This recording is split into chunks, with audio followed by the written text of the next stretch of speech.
and she's been taking care of me. In 2017, Harvey's rainfall made the roof cave in and water come up all the way to the floor. Mr. Williams is not back in his house. A lot of folks in our region need help still.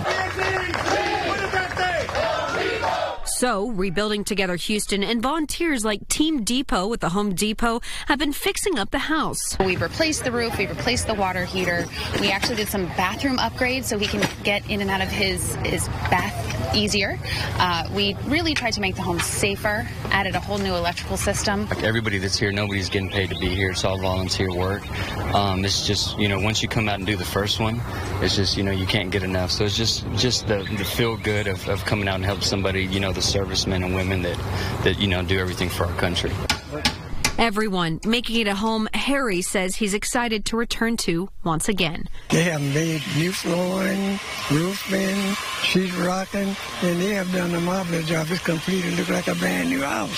Harry says he hopes to move back in about the next 3 weeks or so. He's really hoping to get to celebrate his 92nd birthday inside his home. In Houston, Lindsay Henry, Fox 26 News.